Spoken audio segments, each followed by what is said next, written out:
Hello and welcome once again to our Darkest Dungeon 2 theory crafting series, where we take a look at those Darkest Dungeon heroes who have not yet appeared in the sequel and speculate on their moves should they make an appearance in the current roster. Not only do we determine how their original moves would change, but also the new moves they could acquire to round out their skill set and make them stand out alongside their beefed up comrades. In addition, we'll be speculating on a unique mechanic for each hero that expands on the strategy required for their playstyle, similar to the Occultist's Unchecked Power token. Here we primarily look at the attacks of our heroes, with the base stats themselves determined by looking at the changes to those original characters already here. Today we'll be looking at the DLC champion of spears herself, the Shieldbreaker. The Shieldbreaker is a dancer turned one-armed death machine, one hell of a career change for certain, possessing strong damage and blight skills, while constantly able to shift through formation through all of her attacks. With high damage, good blighting capabilities, and of course having a main attack that would ignore protection, she was certainly a powerful force to be reckoned with.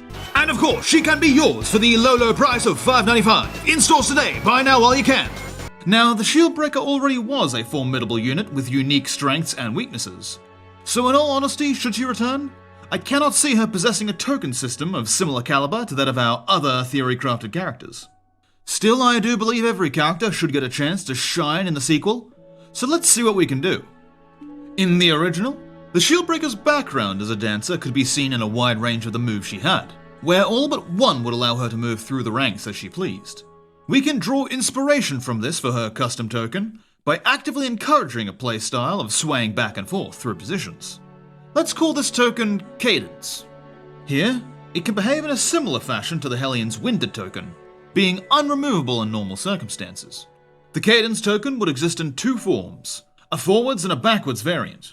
The forward one would be awarded every time the Shieldbreaker moves backwards, while the backwards one awarded after each movement forward.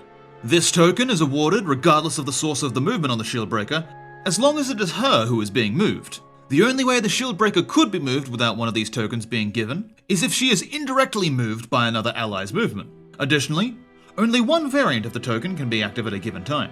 Regardless of which token is active, a buff or debuff to damage is given based on the move you use. If you use a move that moves you in the same direction as the name of the token, you get a 10% damage buff. If you use one that moves you in the opposite direction, you receive a -10 damage debuff.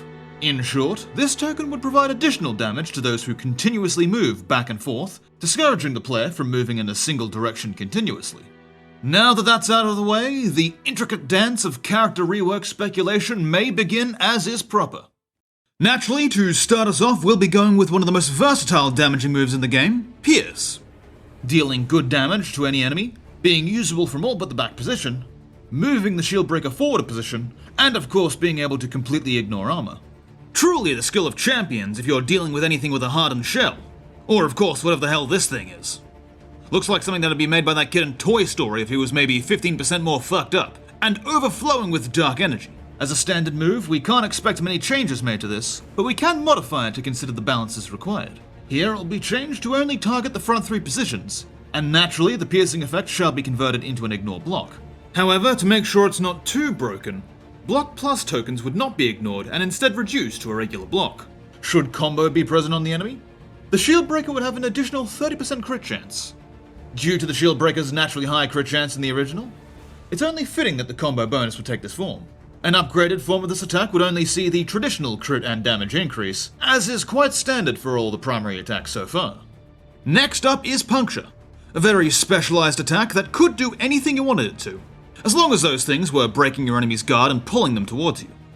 Using this skill, you could not only line up your opponent to be destroyed in the front positions, but it also completely removed their chances of bailing out. There's also a very fond memory of a certain boss that Puncture turned into an utterly worthless piece of tacky masonry.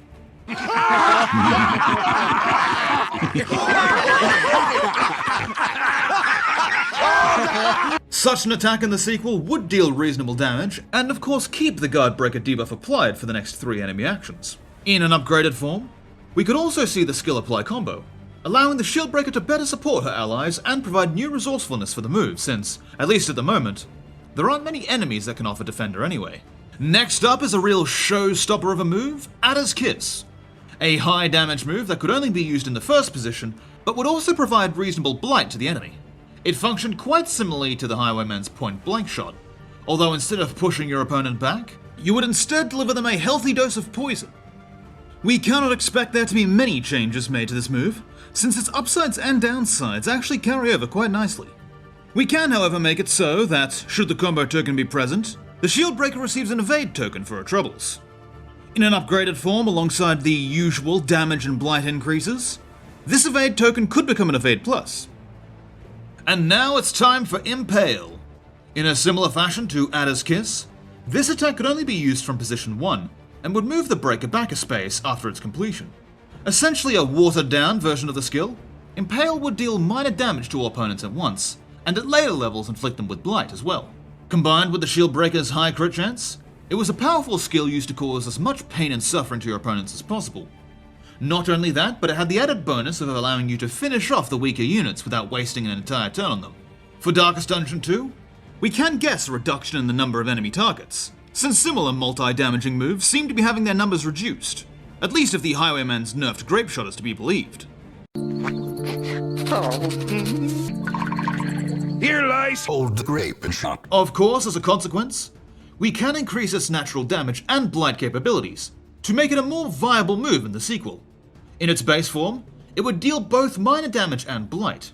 While not overly powerful on its own in terms of DOT, it would be able to help you deal with some of those Death's Door enemies that would otherwise completely ruin your day.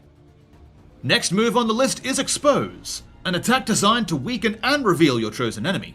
The attack dealt moderate damage to your opponent, and also applied some very nasty debuffs that lowered your opponent's speed and increased their chance of receiving crits. With the token system, we can have this move's basic form deal moderate damage, ignore and remove stealth, and also apply a vulnerability token to the enemy.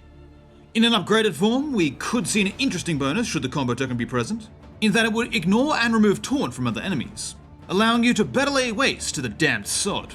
Captivate was certainly a strange attack in the Shieldbreaker's arsenal, being the only skill that did not move her a position. I know, completely outrageous, isn't it? Wouldn't catch me doing such a thing like that. On top of this, it was able to deal additional damage to marked enemies. Since this is more of a straightforward damage/blight move, we don't need to overexert our imaginations to see how it would be modified. In a basic form, it would simply deal moderate damage and blight, while the upgraded form would just increase its damage, crit chance, and blight, as per the norm. And finally, we have the almighty move Serpent Sway, which would move the Shieldbreaker forward a position, buff her speed, and, most importantly, give her 2 of the oft-coveted Aegis blocks, which completely negated all physical damage from an attack. Certainly a useful move, given how squishy the Shieldbreaker usually is. This Aegis token is most appropriately converted into a Block Plus, as this is the best suited equivalent without reintroducing the Aegis token itself. Of course, the initial usage limit of the skill was due to the immense power behind Aegis's complete damage-negating properties, so were it reintroduced in this format, we would simply need to give it a light slap on the wrist, or whatever it is serpents have instead of wrists, in the form of a moderate cooldown. In an upgraded form, the cooldown would be reduced, and a quickness token would be awarded.